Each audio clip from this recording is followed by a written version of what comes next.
welcome back to another episode of the Daily Flip podcast. I'm your host, Alex, and today we're going to be flipping through a story talking about fraud in Maryland.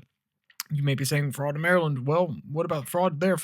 We learned about fraud in a whole bunch of places. I think this one's the most interesting, mainly because the people that are accountable are just trying to push the bill back to COVID. And that is not going to work on this case. With that, we're going to jump into our daily debate. Do you believe that your state is handing out money to people it shouldn't? It's a pretty simple question. And if you do, can you name it? Throw it down in the comment section. I want to hear what you have to say, what you think. And if everybody deserves all the money, also put that down there because I'd be interested to go back and forth with you. With that said, let's actually get into the article. It comes from the Daily Caller. Headline reads as such. This is going to be a shorter episode today if you haven't figured that part out. Duke, Maryland's unemployment system is a criminal's paradise. So let's first jump to a quote from the Maryland Labor Department. Quote, Maryland Labor Department notes on its website that overpayments can occur for several reasons, including unreported wages, changes in work availability, or identity theft or fraud committed by a third party, which was particularly an issue during the COVID-19 pandemic. You see how they're pointing back to COVID-19, and they're saying, well, there are all these different problems, and this main one of people having their identity stolen started popping up during COVID-19. And they're kind of laying the groundwork to pull back some of the money that they are sending out to hundreds of thousands of people all across Maryland. Well, how much money are we talking about here that they would want to repossess in this case? Let's go to the third paragraph. Quote, on January 10th, the Maryland Office of Legislative Audits released a report indicating that the state had overpaid $807.4 million in unemployment benefits, and that $760 million of those payments were unrecoverable. So it's not like their website likes to say, oh, well, we can come and make sure that we are right, but you and the state, we're going to make sure that if you didn't report any of your wages, we're going to kind of repo that money. We're going to take a little bit off the top, blah, blah, blah. No. This is $760 million that are unrecoverable, more than likely because the identity of the person was stolen. Therefore, they don't actually know where to go to get the money for any other one reason or another. That is so much money. I want to look up the GDP of Maryland very, very quickly because to me and you may be saying, well, what could we do with that much money? So the Maryland's gross domestic product in 2024 was $546 billion. That's a lot of money, right?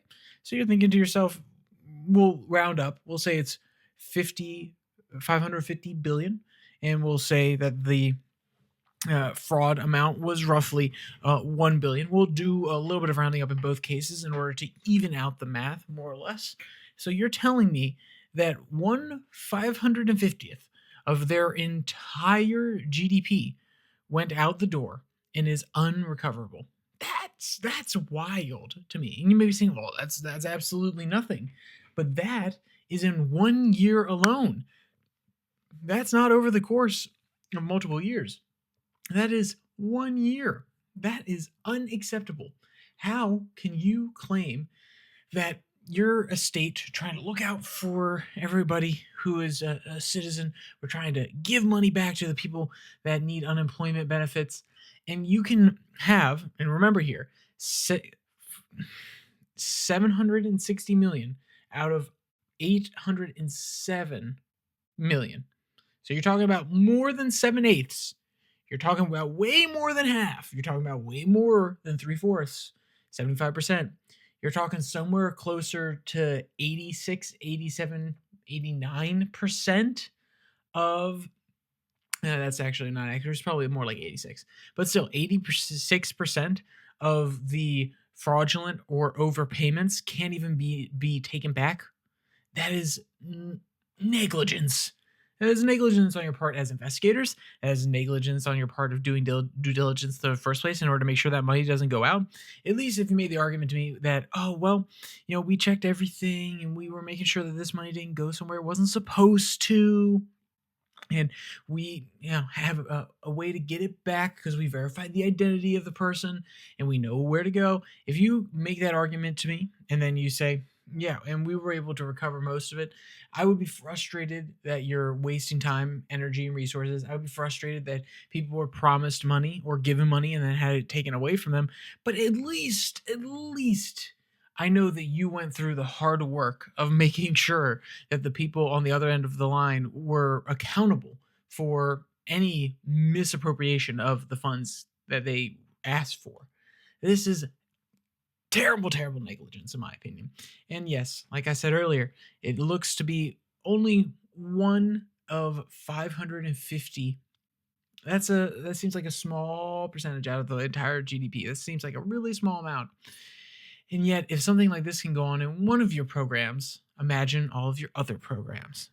Okay, that's enough. I think that this just underlies why it's not okay for these governments to operate with such blase, to operate in such a blase nature, to simply throw around this money and say, "Oh well, we can figure it out later. Oh, we can repo it later." No, no, no. This is why one, we shouldn't have state programs that can be taken advantage of in this way, but two, that there need to be more protections around them. There are plenty of other cases that speak to this, but this one is one that hits a little bit closer to home. So, but with that said, if you want to read the entire article, it'll be linked in the description below that like and subscribe button. Also down there you can find the podcast on Spotify, Podcast, Podvine, as well as the Twitter handle at Your Daily Flip, where I post links to these episodes on Monday, Wednesday, Friday, and the normal the 6 and 6 podcast that comes out on Tuesday and Thursday. It's about 6 stories from around the world. It's about international news. With all that said, there's only one more thing to say. Stay safe. Don't die.